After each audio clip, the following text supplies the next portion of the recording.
तीन रूप हैं उनके, सत्य, चैतन्य और आनंद। देखिए कथाएं कई लोग कराते हैं, पता है किस लिए? ग्रह शांति के लिए। कई लोग कराते हैं पितरों की शांति के लिए, कई लोग कराते हैं धनवर्धन के लिए, कई लोग कराते हैं हमारा बिजनेस अच्छा चले।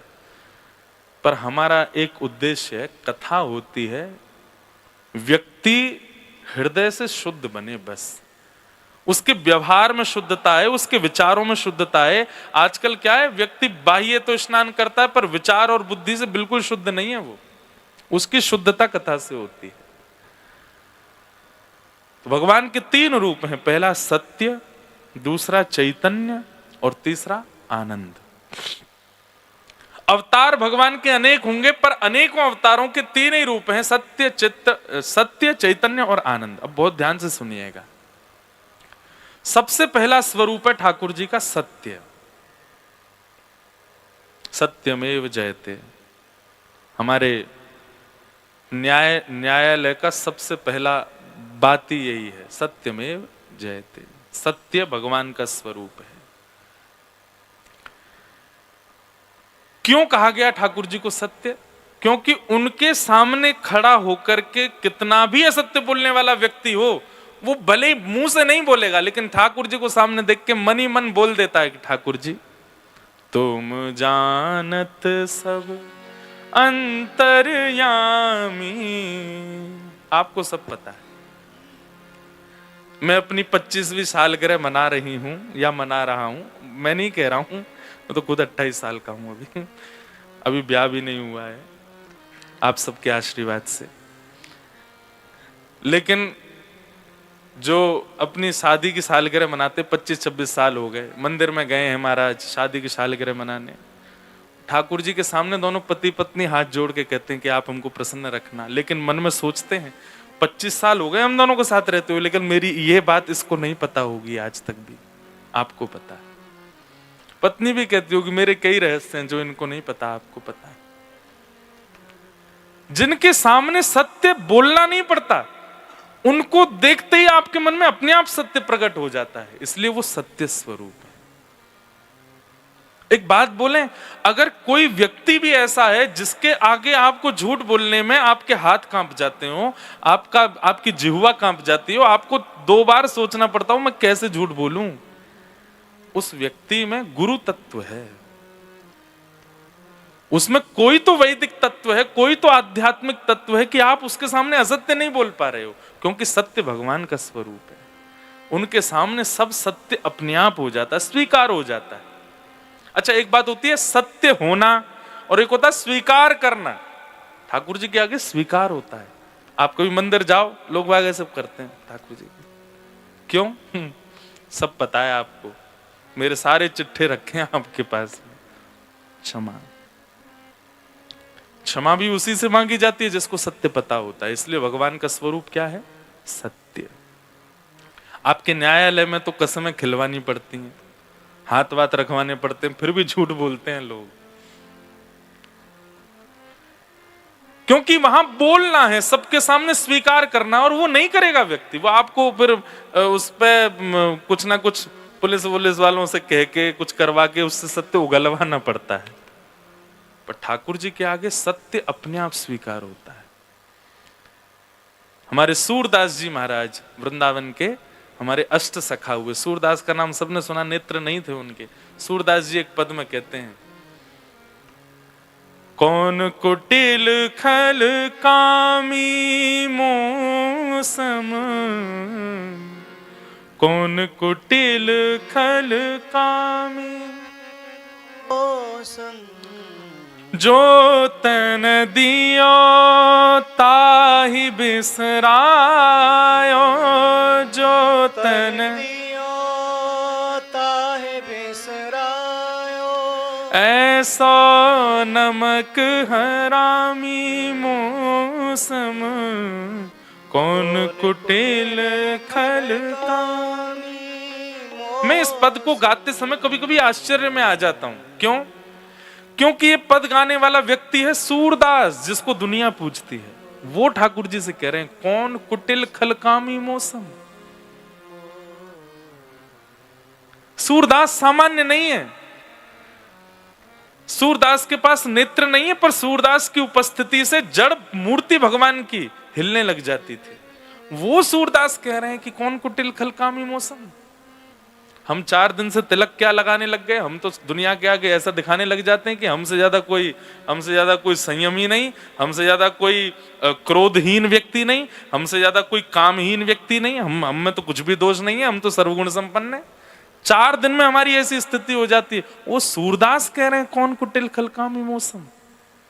इसका मतलब क्या है? दोष सबके अंदर है, अपराध सबके अंदर है, पर जिसके सामने स्वीकार हो वो परमात्मा है। न्यायालय में भी कस्में इसलिए खिलाई जाती हैं कि भाई जरा भी इसके अंदर अगर आत्मा होगी ना, जरा भी इसके अंदर अगर वो होगा, क्या बोलते हैं उसको, हृदय होगा ना, तो हाथ रखने से पहले, कसम खाने से पहले डरेगा थोड़ा तो, और डर के मारे से सत्य तो बोलेगा।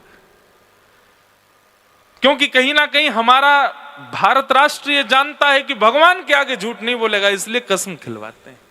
यहां तो सत्य बोलेगा, इसलिए वो सत्य है। अब कभी अवसर नहीं मिला मुझे कोर्ट में जाके देखने का, कसम खिलवाते ही हैं क्या? खिलवाते हैं।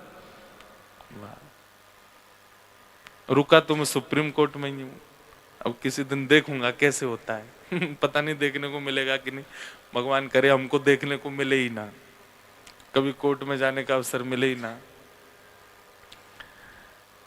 लेकिन बात स्पष्ट होती है कि भगवान सत्य है, उनके सामने सत्य स्वीकार होता है। और अगर कोई असत्य बोलता भी है ना, उसको चिंता हो जाती है रात भर, मैंने झूठ बोल दिया। ठाकुर जी के आगे झूठ बोलते, वो तो सब जानते हैं, उनके सामने झूठ बोल दिया। वो बात अलग है कि कोई इतने ऊंचे लेवल का कैदी हो जाए या दोषी हो जाए, उसको फर्क ही नहीं पड़ता भगवान से, वो तो खा ही जाएगा कसम। पर हाँ, जरा भी उसके अंदर जहन में आत्मा होगी तो घबराएगा। क्यों? क्योंकि भगवान का स्वरूप क्या है? सत्य। दूसरा, ये मैं इसलिए कह रहा हूं, अगर कोई व्यक्ति मंदिर नहीं जाता, अगर कोई व्यक्ति नित्य हवन नहीं करता, अगर कोई व्यक्ति नित्य आराधन नहीं करता, लेकिन सत्य बोलता है, तो एक मंदिर जाने वाले, एक नाम जप, एक हवन आदि करने वाले व्यक्ति के समान उसको पुण्य प्राप्त होता होगा, क्योंकि वो सत्य बोलता है। अच्छा, एक और बात बताएं, सत्य भी कहां बोलना चाहिए, कैसे बोलना चाहिए, कितना बोलना चाहिए, यह भी आध्यात्म सिखाता है। ये भी प्रवचन ही सिखाते हैं। जो व्यक्ति आध्यात्मिक नहीं होता ना, कई लोगों से आप मिले भी होंगे जीवन में, बहुत धनवान हो जाते हैं, बहुत रिच हो जाते हैं, बहुत ज्यादा जीवन में मिल जाता है ना सब कुछ, आध्यात्म से थोड़े कट ऑफ रहते हैं। ऐसे लोगों का स्वभाव कैसा हो जाता है? मुंह पर बोलना, जिसकी जो दोष है तुरंत बोल देना। मेरे हिसाब से ये एक दोष है, ये अच्छा ही नहीं है। आपको किसी की कोई बात अच्छी नहीं लगती तो आप ये बोल, ऐसा उसको कवर अप और कर देते हैं, मैं तो जो होता मुंह पे बोल देता हूं, भाई सुनो तुम आज ऐसे ऐसे कर रहे थे। अब आप अपनी तो इमेज ऐसी बना रहे हो कि आप सब सत्य बोलते हो, पर वो सत्य अच्छा नहीं है, क्योंकि आपके सत्य से कितनों का हृदय पीड़ा में चला जाता है। तो सत्य भी कहां बोलना चाहिए, कैसे बोलना चाहिए, कितना बोलना चाहिए, यह भी आध्यात्म सिखाता है। तो भगवान का पहला स्वरूप क्या है? सत्य। दूसरा स्वरूप क्या है? चैतन्य। क्या है? चैतन्य। चैतन्य किसको कहते हैं? चैतन्य का उल्टा क्या होता है? जड़। जैसे ये लोहा, ये क्या है? जड़ है।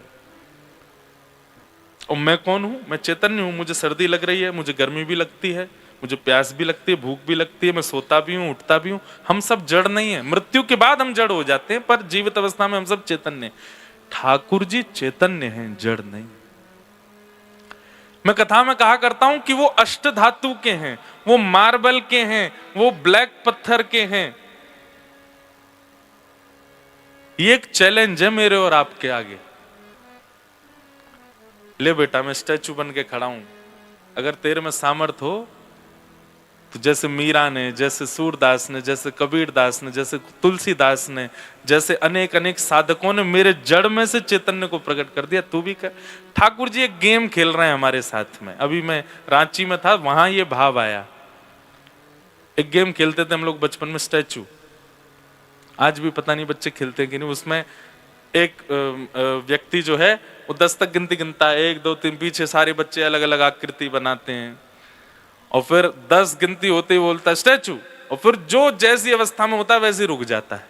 अब उसका काम क्या है? इन सबके जड़त्व को तुम चैतन्य बनाओ। किसी का भी हाथ हिला, कि कोई भी हंस गया, किसी की आंख ब्लिंक हो गई, तो वो गेम से आउट हो जाता है। भारत में जितने भी ठाकुर जी ना, ये सब हमारे साथ गेम खेल रहे हैं, सब जड़ बन के खड़े हैं। कोई यूं खड़ो है, कोई यूं खड़ो है, कोई यूं बैठे हैं, कोई अलग अलग मुद्राओं में है। और मुझे और आप सब लोगों को चैलेंज किया गया है कि तुम बेटा हमारे स्टैचू को हटा के दिखाओ। है तो वो चैतन्य, वो साक्षात चैतन्य मेरी तरह ही है, पर वो हमारी एबिलिटी चेक कर रहे हैं कि तुम मुझे हंसा पाओगे कि नहीं, तुम मुझे बिठा पाओगे कि नहीं, तुम मुझे नचा पाओगे कि नहीं, तुम मुझे उठा पाओगे कि नहीं। कई लोगों को इससे फर्क ही नहीं है, उनको तो स्टैचू ही लगते, बोले स्टैचू ही बने रहो, हाथ जोड़े प्रणाम करे चलते बने। लेकिन कई लोगों को लगता है कि ऐसे क्यों है।